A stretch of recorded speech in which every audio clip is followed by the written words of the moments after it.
On June 2nd, 1995, the day after a big storm went through the town of Franklinton, Louisiana, Gary Burris was removing the debris it had left behind on his property. I had plenty of work to do because the storm had blown some trees down. The size of the tree itself is not that large, but the diameter of the roots around it, I believe it's the largest I've ever seen.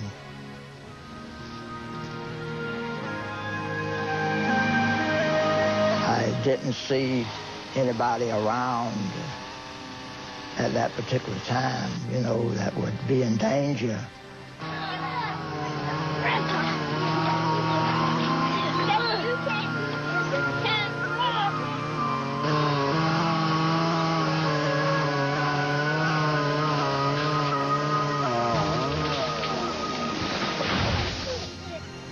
I heard my grandson holler, "Papa."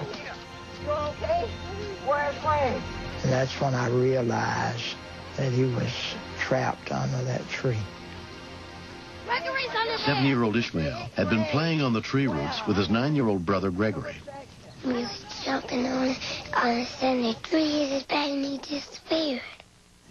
I dropped to my knees and I started digging with my hands.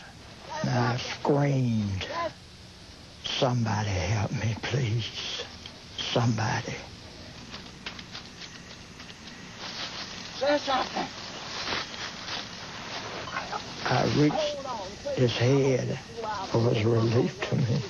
But his head was face down. I told him to try to hold your head up out of the water to keep from drowning. By that time, my son had got out there. Gregory and Cassandra Burris came running from their house next door when they heard what had happened to their oldest son. I couldn't even see him until I called out to him, and then he answered. That's how I knew he was still alive. And I said, "Lord, Lord, please don't take my son."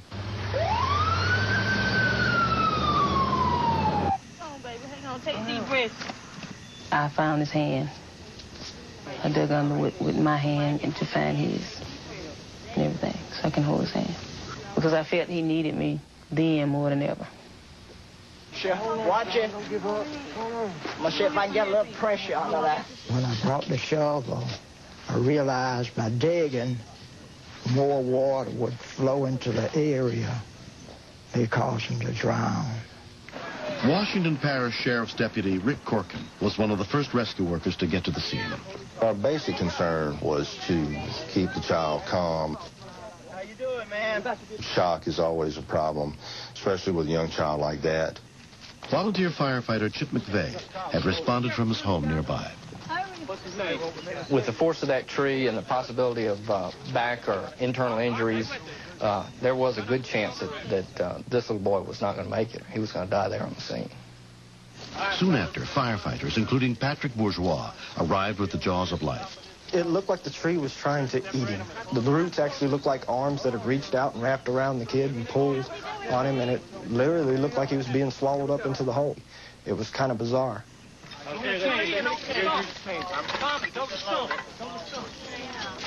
was scared because I thought my brother was going to die under that.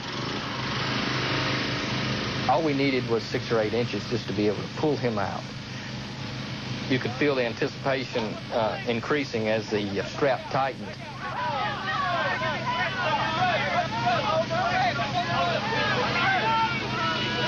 Okay.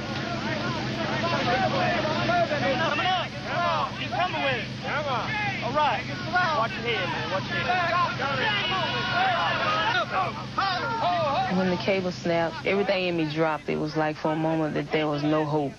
It was like a moment of silence. You know, everybody was like, now what? I thought that was the end. Because with all that pressure, I don't see how he could survive. We knew time was running out. We were getting desperate to get him out from under there. the sheriff's deputies suggested that we just do away with all the modern tools and go back to what God gave us to start with, our most basic rescue tool, and that was our hands.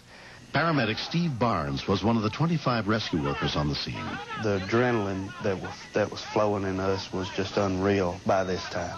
And we all grabbed a hold of the tree, not realizing we would ever budge it. Come on, come on, come on.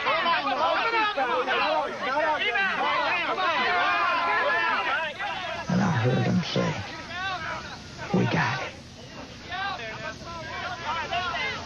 And my wife said, "Is he dead?" He was alive. Thank God. It was almost like this little boy was actually being born from underneath this stump. Here we were waiting like expectant fathers, waiting, and then all of a sudden we hear those words, "He's out." 9-year-old Gregory Burris Jr. was examined at Riverside Medical Center by a team of doctors. I was expecting for him to say he's going to be paralyzed for the rest of his life. And when he said, there's no broken bones, he's had a good, checkup and everything, he said, it's nothing. I think my husband and I both, we sighed at the same time. It's like, yes, And my son even started smiling.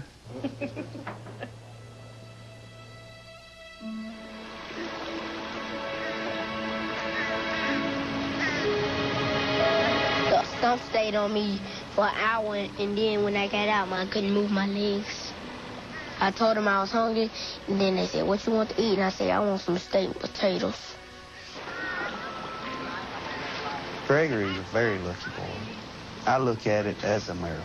It had to have been. That's the only thing that can explain it, that he come out from under the tree without a scratch. A lot of people was helping me, and I was real thankful for that. I love my grandpa because he saved me because he got me from under that tree. The best thing that you can do is never let your guard down. Always watch your children. If I had one thing to say to all those people that helped rescue my grandson, thank you. It was a wonderful job that you've done. Overhand.